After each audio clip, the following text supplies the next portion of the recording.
നമസ്കാരം. ശ്രീകൃഷ്ണ കഥാമൃതം ഭാഗം 819 819. ഓം ഗം ഗണപതയേ നമ. ഓം സം സരസ്വതേ സ്വാഹ. ഓം ശ്രീ ഗുരുഭ്യോ നമ. ഓം ശ്രീ രംഗനാഥ ശർമ്മണേ നമ. നാരായണ നാരായണ നാരായണ നാരായണ നാരായണ നാരായണ നാരായണ നാരായണ നാരായണ നാരായണ നാരായണ. ഓം ശ്രീകൃഷ്ണാർപ്പണമസ്തു. ഓം ശ്രീകൃഷ്ണായ പരബ്രഹ്മണേ നമ. ഓം ശ്രീകൃഷ്ണായ പരമാത്മനേ നമ.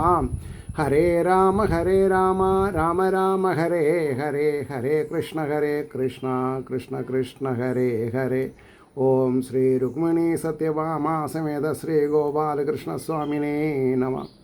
ശ്രീകൃഷ്ണ കഥാമൃതത്തിലെ അവസാനത്തെ ഭാഗം, അതായത് 3 ഭാഗമായിട്ട് തിരിച്ചതിൽ ഉപാസനാകാന്ഡത്തിൽ 73-ാം സർഗം ഭഗവാന്റെ സ്വധാമഗമനം എന്നുള്ളതാണെന്ന് പറയേണ്ടത്. അപ്പോൾ 72-ാമത്തെ സർഗം ജരയും ദാരുകനും, അതിൽ 31 ശ്ലോകമുള്ളത്. അപ്പോൾ 31-ാമത്തെ ശ്ലോകം വായിച്ച് നിർത്തിയിട്ടുണ്ടായിരുന്നു.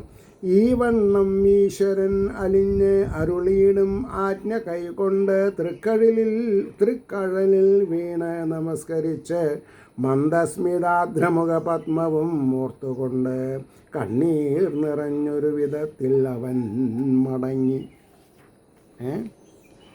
ഉദ്ധവര് മടങ്ങി. ഇനി 73-ാമത്തെ സർഗം 1-ാമത്തെ ശ്ലോകം. ദാരുകൻ പോയതിൽ പിന്നീട് അവിടം ബ്രഹ്മദേവനും ഭവാനിയൊത്തു ശിവനും മഹേന്ദ്രാദിസമസ്തവും സിദ്ധചാരണ ഗന്ധർവ പിതൃവിദ്യാധരാധരും മരീചി പ്രമുഖന്മാരും പ്രജാപതികളേവരും സനകാദികളും മൈത്രേയാധരാം മുനിവര്യരും നിത്യസത്യസ്വരൂപൻ്റെ നിര്യാണമഹിതോത്സവം കാണാൻ. അപ്പോഴേക്കും 4-ാമത്തെ ശ്ലോകത്തിൽ എത്തി. നമ്മൾ കുറച്ച് മെല്ലെ പോവാം. ആദ്യത്തെ ശ്ലോകം എന്താണെന്നാണ് പറഞ്ഞത്? ദാരുകൻ പോയതിൽ പിന്നീട് അവിടെ ബ്രഹ്മദേവനും ഭവാനിയൊത്ത ശിവനും മഹേന്ദ്രാദി സമസ്തരും, ഇന്ദ്രൻ മുതലായിട്ടുള്ള ആൾക്കാർ, സാക്ഷാൽ ബ്രഹ്മാവ്, പരമശിവൻ, പാർവതി ദേവിയോട് കൂടെ എല്ലാവരും എത്തിയെന്നാണ് പറഞ്ഞത്. അപ്പോൾ കൂടെ പിന്നാരിക്കുക സിദ്ധചാരണ ഗന്ധർവ പിതൃവിദ്യാധരാധ്യരും. ദേവന്മാരുടെ പല ഡിവിഷൻസ് ഉണ്ട്. സിദ്ധന്മാർ, ചാരണന്മാർ, ഗന്ധർവന്മാർ, പിതൃക്കൾ, വിദ്യാധരന്മാർ മുതലായിട്ടുള്ളവരും മരീചി പ്രമുഖാം സപ്തർഷികളും പ്രജാപതികളേവരും സനകാദികളും 4 ആൾക്കാർ, മൈത്രേയാദ്യരാം മുനിവര്യരും. അപ്പോൾ ഈ മൈത്രേയ മഹർഷിയുടെ പ്രസക്തി എന്താണെന്നുള്ളത് നമുക്ക് മനസ്സിലാക്കണം. മൈത്രേയാദ്യരും മുനിവര്യരും നിത്യസത്യസ്വരൂപൻ്റെ, അത് തന്നെ നമുക്ക് വ്യവഹരിക്കാനുള്ള അർഹതയില്ല. നിത്യ സത്യസ്വരൂപൻ്റെ നിര്യാണമഹിതോത്സവം. നിര്യാണം എന്നല്ല ശരിക്കും വേണ്ടത്, സ്വധാമപ്രാപ്തി തന്നെ മതി. ഭഗവാൻ മരിക്കണില്ലേ, നിര്യാണം ഇല്ല, പ്രമോഷമില്ലേ. അപ്പോൾ നിത്യസത്യസ്വരൂപൻ്റെ സ്വധാമഗമനം മഹിതോത്സവം കാണാൻ തിക്കിത്തിരക്കിക്കൊണ്ട് അണഞ്ഞ് ആദരപൂർവകം നമസ്കരിച്ചും തൊഴുതും കൃഷ്ണലീലകൾ പാടിയും. അതാണ് ഭഗവാന്റെ ലീലകൾ പാടാൻ എത്രത്തോളം സാധിക്കും അത്രയും നല്ലത്, മനസ്സിന് ആയാസം. അപ്പോൾ ദിവ്യസൗരഭ്യം ഉയരും. അവിടെ എന്താ ദിവ്യ സൗരഭ്യം? എവിടെ നോക്കിയാലും പടന്ന് ചന്ദനം മണക്കാണ്. അങ്ങനെ പറയുക, ചന്ദനമുള്ള നല്ല മണം. ദിവ്യസൗരഭ്യം ഉയരും വിൺപൂക്കളും, ദേവവൃക്ഷത്തിലെ ദേവലോകത്തെ പൂക്കൾ, വിൺപൂക്കളും അവരേവരും ഭഗവത് സന്നിധാനത്തിൽ വാരി വർഷിച്ചും ആ വിധം. ഭഗവാന്റെ പാതാരവിന്ദത്തിൽ 4-5 പാർഷദന്മാർക്ക് പാതാരവിന്ദത്തിൽ വീണ പൂക്കൾ എടുത്ത് കളയലാണ് ജോലി. മനസ്സിലായില്ലേ? അതാണ് ഭഗവത് സന്നിധാനത്തിൽ വാരി വർഷിച്ചും ആ വിധം.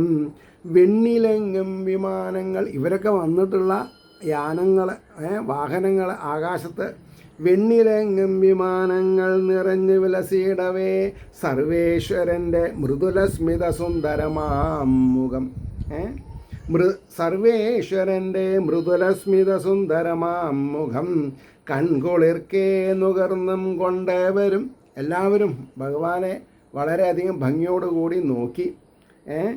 അപ്പോൾ കൺകുളിർക്കേ നുകർന്നും കൊണ്ടേവരും തൊഴുകയ്യോടും പരമാനുഗ്രഹത്തിനു കാത്തങ്ങിരിക്കുവേ. പരമാനുഗ്രഹം ഭഗവാന്റെ ഒരു വാക്ക് അല്ലേ, അതാണ് പരമാനുഗ്രഹത്തിനു കാത്തങ്ങിരിക്കവേ. തൻ വിഭൂതികളാം ബ്രഹ്മാദ്യരേവരെയും, തൻ്റെ ശക്തി ഉള്ളവർ തന്നെയാണ് അവരെ. ഈ പരമേശ്വരനും പരമശിവനും ഭഗവാനും ഏകമായ പരബ്രഹ്മത്തിൽ നിന്ന് ത്രിവിധമായി പിരിഞ്ഞു എന്നാണ് പറഞ്ഞത്. അതാണ് തൻ വിഭൂതികളാം ബ്രഹ്മാദ്യരേവരും ബ്രഹ്മാദ്യമേവരെയും പ്രഭു നോക്കിയും കൊണ്ട് പരമാത്മാവിൽ ഉള്ളം മണച്ചുടൻ ബ്രഹ്മചൈതന്യത്തിൽ മനസ്സ് അർപ്പിച്ചുകൊണ്ട് സമാധിയെന്നു തോന്നിയിടും ആവിധം ജഗദീശ്വരൻ നീലത്താരിതളോടൊത്ത നീണ്ട നേത്രങ്ങൾ ചിമ്മിനാൻ. അവരുടെ മുമ്പിൽ വെച്ചിട്ട് സമാധി എന്ന വ്യാധേന കണ്ണടച്ച് മൂപ്പരങ്ങ് പോയി. പിന്നെ ആരും കണ്ടില്ല, ഒരു ഇടിവിട്ട പോലെ പോയി എന്നാണ് പറയണത്. സമാധിയെന്നു തോന്നിയിടും ആവിധം ജഗദീശ്വരൻ നീലത്താരിതളോടൊത്ത നീണ്ട നേത്രങ്ങൾ ചിമ്മിനാൻ. ധ്യാനമംഗളം ആലോക രമ്യരൂപം മഹാപ്രഭു. ലോകരമ്യരൂപം, ലോകത്ത് സ്പർദ്ധ ഉണ്ടാവാതെണ്ടിരിക്കാൻ അതിമനോഹരമായിട്ടുള്ള ഒരു രൂപമാണ് അദ്ദേഹത്തിലുള്ളത്. ധ്യാനമംഗളം, ധ്യാനിക്കാൻ പറ്റിയിട്ടുള്ളത്. ആ ലോകരമ്യരൂപം മഹാപ്രഭു യോഗം കൊണ്ട് ദഹിപ്പിക്കാതണഞ്ഞാൻ നിജമാമ്പദം. അതായത് ശരീരത്തോടു കൂടി പോയി എന്നാണ്. ശരീരം യോഗാഗ്നിയിൽ നശിപ്പിച്ചില്ല. യോഗം കൊണ്ട് ദഹിപ്പിക്കാതെ അണഞ്ഞാൻ നിജമാമ്പദം. എവിടെ? വൈകുണ്ഠത്തിലെത്തി. മുഴങ്ങി വിണ്ണിൽ വാദ്യങ്ങൾ മിന്നി ഇതിൽ പുഷ്പവൃഷ്ടിയും മഞ്ഞിതിൽ ഭൂമിയിൽ പുഷ്പവൃഷ്ടി ഉണ്ടായി. മുഴങ്ങി വിണ്ണിൽ വാദ്യങ്ങൾ മഞ്ഞിതിൽ പുഷ്പവൃഷ്ടിയും തുടങ്ങി സത്യധർമാതി പിന്തുടർന്നു മുകുന്ദനെ. ഈ സത്യവും ധർമ്മ രൂപം കൊള്ളാൻ പറ്റുന്നതാണ്. അപ്പോൾ എങ്ങനെയാണ് നദികളും പർവ്വതങ്ങളും മനുഷ്യരൂപം എടുക്കുന്നത്? അതേപോലെ സത്യധർമാദി എക്സെട്ര സത്യധർമാദി പിന്തുടർന്നു മുകുന്ദനെ അവിടേക്ക് പോയി, വൈകുണ്ഠത്തിലേക്ക്. അപ്പോൾ ബ്രഹ്മാധിരേവരും നാഥൻ എഴുന്നള്ളിയതാം വഴി. എല്ലാവരും, പരമശിവൻ പറഞ്ഞു നമുക്ക് കൈലാസത്തിൽ നിന്ന് പോയിട്ട് പോവാം. ബ്രഹ്മദേവൻ പറഞ്ഞു ഞാൻ കുറച്ചുകൂടി അടുത്താണ്, സത്യലോകത്താണ്. ഓതു പറഞ്ഞു. രണ്ടു കൂട്ടരും ഇദ്ദേഹം പോയ വഴി മനസ്സിലായില്ല. ഒരു ഇടിമിന്നൽ പോലെയായിട്ട് പോയിന്നാ. ബ്രഹ്മാദ്യരേവരും നാഥൻ എഴുന്നള്ളിയതാം വഴി കാണാൻ അങ്ങിങ്ങ് നോക്കിക്കൊണ്ട് അത്ഭുതപ്പെട്ടു നിന്നു പോയി. അതാണ് ഭഗവാൻ വരുന്നതും പോകുന്നതും ആർക്കും അറിയാൻ പറ്റില്ല. അതുകൊണ്ട് മർത്യൻ കാണാം മുകിൽ കൂട്ടം. മർത്യൻ കാണില്ല എന്നർത്ഥം. മുകിൽ കൂട്ടം, മേഘക്കൂട്ടം, വിട്ടോടും മിന്നലിൻ ഗതി. അവിടെയാണ് മർത്യൻ ഒരു ഇടിമിന്നല കണ്ടത്. അതേപോലെ മുകുന്ദൻ്റെ ഗതി കണ്ടീല ദേവകൾക്ക് കൂടി ഭഗവാന്റെ സ്വധാമപ്രാപ്തി കാണാൻ പറ്റിയില്ല. നാഥൻ്റെ യോഗ നിലയോർത്ത് അത്ഭുതപ്പെട്ടു സർവരും. നമ്മളാരാ അദ്ദേഹത്തിനെ പറ്റി പറയാൻ? അങ്ങനെ നാഥൻ്റെ യോഗ നിലയോർത്ത് അത്ഭുതപ്പെട്ടു സർവരും ഭഗവല്ലീല വാഴ്ത്തിക്കൊണ്ടണഞ്ഞാൻ നിജമന്ദിരം. എല്ലാവരും അവരവരുടെ മന്ദിരത്തിലേക്ക് മടങ്ങിപ്പോയി. ഭഗവല്ലീല വാഴ്ത്തിക്കൊണ്ടണഞ്ഞാർ നിജമന്ദിരം. ഈ വണ്ണം യാദവന്മാർ തൻ ജന്മനാശാദി സർവവും വിശ്വേശ്വരൻ കാട്ടിയിടുന്ന വെറും ലീലകൾ മാത്രമാണ്. എല്ലാം മഹാഭാരത യുദ്ധമാണെങ്കിലും ശരി, ഈ വണ്ണം യാദവന്മാർ തൻ ജന്മനാശാദി സർവവും വിശ്വേശ്വരൻ കാട്ടിടുന്ന വെറും ലീലകൾ മാത്രമാം. നാമരൂപങ്ങൾ മാറാതെ നടൻ വേഷം പലവിധം കൈകൊണ്ട് അഭിനയിച്ചിടും സർവേശ്വരൻ അതേവിധം. ഒരു ഉപമ പറയാണ്. നാമരൂപങ്ങൾ മാറാതെ നടൻ വേഷം പലവിധം കൈകൊണ്ട് അഭിനയിച്ചിടും സർവേശ്വരൻ അതേവിധം വിശ്വം ചമച്ചും രക്ഷിച്ചും സംഹരിച്ചും കളിക്കയാം. ഭഗവാൻ ഏകമായിരിക്കുന്ന സ്വരൂപം പലതിനും പലതായി പിരിഞ്ഞ് പല സ്വരൂപങ്ങളെടുത്ത് ലീലയാ വിനോദമാടുന്നു. അതിൽ വിശ്വത്തെ ചമയ്ക്കുക, വിശ്വത്തെ രക്ഷിക്കുക, വിശ്വത്തെ സംഹരിക്കുക, ഇങ്ങനെ 3 വിധ കർമ്മങ്ങളും ഒരേപോലെ ചെയ്തുകൊണ്ട് കളിക്കയാം അവിടുന്ന് ആ വിധം ദിവ്യമാഹാത്മ്യ പരിപൂർണനാം. ഭഗവാൻ ആരാ? ദിവ്യമാഹാത്മ്യ പരിപൂർണനാം കാലൻ കടന്നാക്രമിച്ച സാന്ദീപനി കുമാരനെ പ്രായം പോലും മാറിയിടാതെ കൊണ്ടുവന്നേകി അല്ലയോ. ഏത് വയസ്സിലാണ് ഈ തൻ്റെ ഗുരുനാഥൻ്റെ മകൻ നഷ്ടപ്പെട്ടത്? ആ പ്രായം എത്ര വർഷമായി? അതും പ്ലസ്സായിട്ട് അതേപോലെ കൊണ്ടുവന്നു എന്നാണ്. അതാണ് കാലൻ കടന്ന് ആക്രമിച്ച സാന്ദീപനി കുമാരനെ പ്രായം പോലും മാറിടാതെ കൊണ്ടുവന്നേകിയല്ലയോ. ബ്രഹ്മാസ്ത്രത്തിങ്കൽ നിന്ന് അങ്ങേ തന്നെ രക്ഷിച്ചൊരീശ്വരൻ.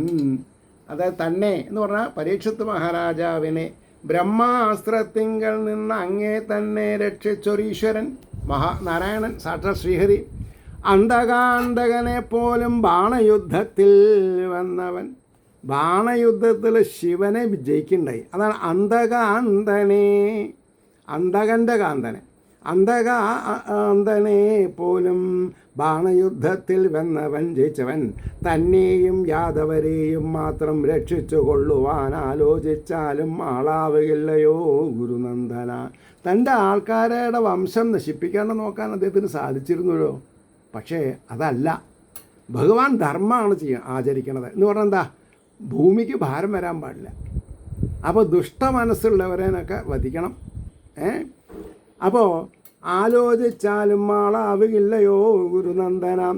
വിശ്വസൃഷ്ട്യാദികൾക്കെന്നും സർവസ്വാതന്ത്ര്യമുള്ളവൻ ഭഗവാൻ എല്ലാവിധ സ്വാതന്ത്ര്യമുണ്ട്. അചിന്ത്യ മഹിമാവർണ്ണ ഭഗവാൻ ദേവകീസുതൻ. അചിന്ത്യം, ചിന്തിക്കാൻ പറ്റാത്തതെന്നർത്ഥം.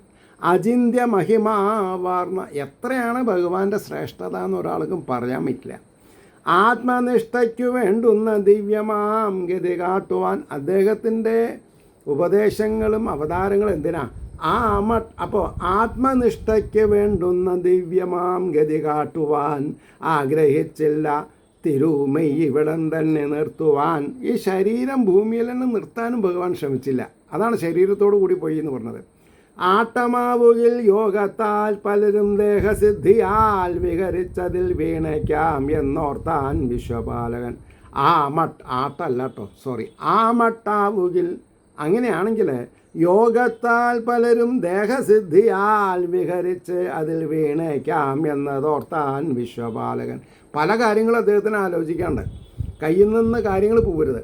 കാലത്തുണർന്ന് ഈ ഭഗവത് ചരിതം പരിപാവനം ഭക്തിപൂർവം പ്രകീർത്തിപ്പോനണയും ദിവ്യമാം പദം. ഈ ഭഗവാന്റെ സ്വധാമഗമനം എന്നുള്ള ഭാഗം എല്ലാ ദിവസവും കാലത്ത് എണീറ്റ് ശരീരശുദ്ധി മനഃശുദ്ധിയോടുകൂടി വിളക്ക് വെച്ചിട്ട് പാരായണം ചെയ്താൽ ഭഗവാന്റെ ലീലകളടങ്ങുന്ന സ്വധാമപ്രാപ്തി. കാലത്തുണർന്ന് ഈ ഭഗവത് ചരിതം പരിപാവനം ഭക്തിപൂർവം പ്രകീർത്തിപ്പോനണയും ദിവ്യമാം പദം.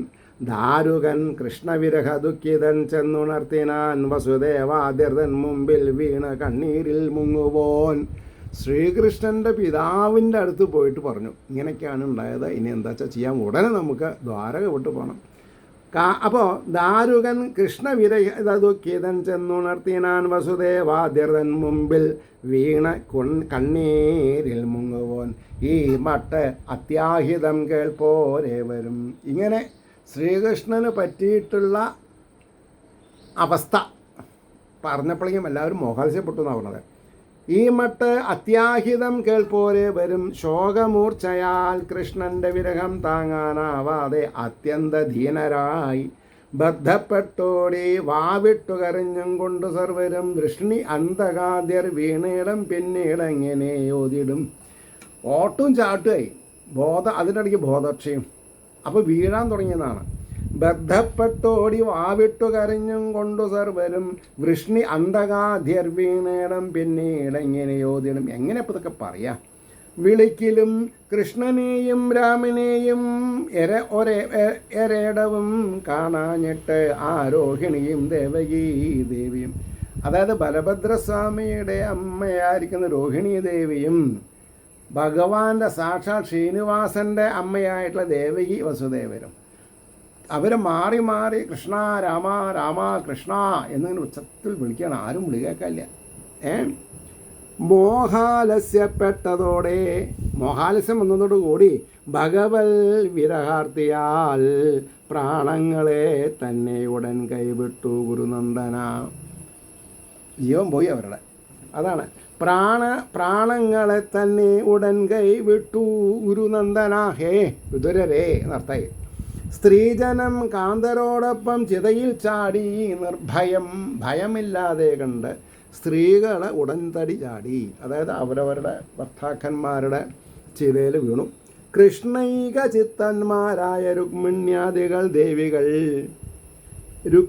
കൃഷ്ണൈക കൃഷ്ണ കൃഷ്ണ എന്നുള്ള ഏകചിന്ത മാത്രമുള്ള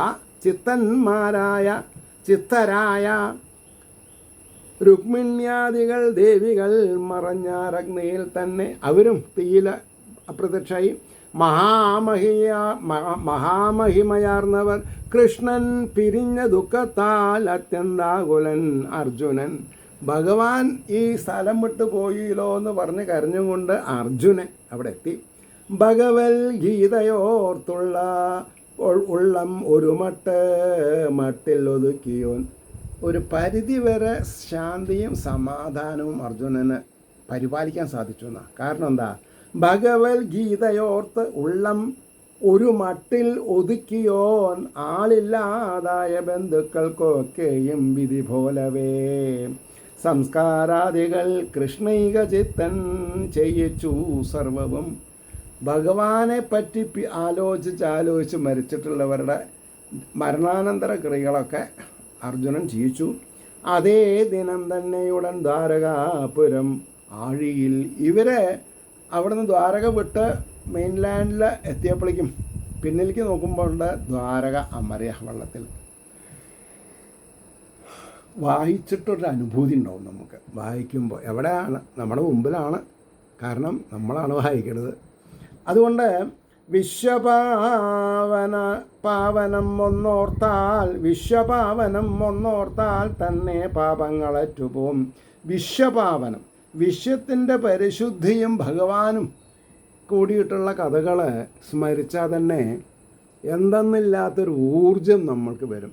കൃഷ്ണ കൃഷ്ണ കൃഷ്ണ കൃഷ്ണ എന്ന് ജപിച്ചാലോ പറയും വേണ്ട. ഏതെല്ലാം തരത്തിലുള്ള ഭയങ്ങളുണ്ടോ അതെല്ലാം വിട്ടുമാറും.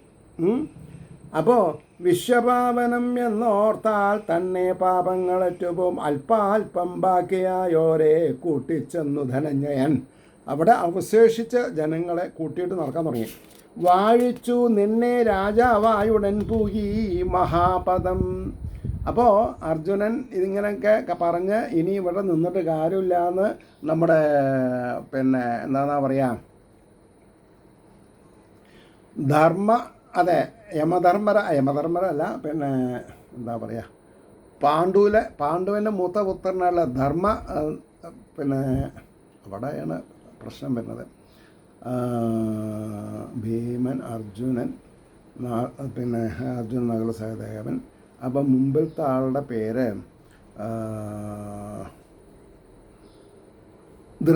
ധൃതരാഷ്ട്ര. വേറെ ധൃതരാഷ്ട്രല്ല, അതാ പേരൊക്കെ മറക്കാൻ തുടങ്ങിയ ഹരിദാസേ. ധർമ്മപുത്രർ. ധർമ്മപുത്രർ. അപ്പോൾ വിശ്വപാവനം ഓർത്താൽ തന്നെ പാപങ്ങളറ്റുപോകും. അല്പാൽപ്പം ബാക്കിയാൽ കൂട്ടിച്ചെന്നു ധനഞ്ജയൻ ഇന്ദ്രപ്രസ്ഥത്തിൽ വാഴിച്ചു വജ്രനെന്ന കുമാരനെ. പാർത്ഥങ്കൽ നിന്ന് ഈ വൃത്താന്തം നിൻ പിതാമഹൻ കേൾക്കവേ. ധർമ്മപുത്രർ കേട്ടോടുകൂടി വാഴിച്ചു നിന്നെ രാജാവായുടൻ പൂകി മഹാപദം. അതായത് ഹിമാലയത്തിലേക്കുള്ള യാത്ര തുടങ്ങിയതാണ്, വടക്കോട്ട് യാത്ര തുടങ്ങിയതാണ്. ഇന്ദ്രപ്രസ്ഥത്തിൽ വാഴിച്ചു വജ്രൻ എന്ന കുമാരനെ പാർത്ഥങ്ങൾ നിന്ന് ഈ വൃത്താന്തം നിൻ പിതാമഹൻ കേൾക്കവേ വാഴിച്ചു നിന്നെ രാജാവായുടൻ പോയി മഹാപദം. ഈ വിധം ദേവദേവൻ്റെ ദിവ്യജന്മാതിലീലകൾ, ഭഗവാന്റെ ദിവ്യജന്മാതിലീലകൾ ഭക്തിപൂർവം പ്രകീർത്തിപ്പോൻ പാപം തീർന്നു വിമുക്തനാം. പാപം തീർന്ന് വിമുക്തനാം. ഈ മട്ട് മറ്റു പലയിടങ്ങളിലും മുകുന്ദലീലാവതാര ചരിതങ്ങൾ മനോഹരങ്ങൾ. ഈ മട്ട് മറ്റു പല ഇടങ്ങളിലും എന്നാണ്, പലയിടങ്ങളിലും മുകുന്ദലീലാവതാര ചരിതങ്ങൾ മനോഹരങ്ങൾ കേട്ടുള്ളതും തെളിവോടങ്ങിനെ പാടിടുന്നോൻ പേർ കേട്ട ഭക്തരുടെ ഭക്തിയിൽ മിന്നിവേവും. എമംഗ് ഗുഡ് ഭക്താസ്, ആരാണ് ഭാഗവതം സ്ഥിരമായിട്ട് ഉപാസിക്കുന്നത് അവർ രക്ഷപ്പെടുന്ന പറഞ്ഞത്. കേട്ടുള്ളതും തെളിവോടങ്ങിനെ പാടിയിടുന്നോൻ പേർ കേട്ട ഭക്തരുടെ ഭക്തിയിൽ മിന്നുമേവും. ഇതി ശ്രീകൃഷ്ണകഥാമൃതേ കലികൽമഷനാശനെ ഉപാസനാകാണ്ഡേ പൂർവാർദ്ധേ ത്രിസപ്തതിമസർഗ സർവത്ര ഗോവിന്ദനാമസങ്കീർത്തനം. ഗോവിന്ദ ഗോവിന്ദ. അപ്പോൾ 819 അവിടെ കഴിഞ്ഞു. ഇനി നമ്മൾക്ക് 820 പറയേണ്ടത് അല്ലേ? 829 പറഞ്ഞ അല്ല, 19 കഴിഞ്ഞാൽ 820. അത് നമ്മൾക്ക് അടുത്ത എപ്പിസോഡിൽ പറയാം. ഏവർക്കും ശ്രീഹരിയുടെ അനുഗ്രഹാശിസ്സുകൾ മേൽക്കുമേൽ ഉണ്ടാവട്ടെ എന്ന് പ്രാർത്ഥിക്കുകയും അതോടുകൂടി ലോകാസമസ്ത സുഖിനോ ഭവന്തു ആയിരിക്കട്ടെ നമ്മുടെ പ്രാർത്ഥന എന്നും സ്മരിച്ചുകൊണ്ട് വാക്കുകൾ ഉപസംഹരിക്കുന്നു. നമസ്കാരം. നാളെ കാണാം.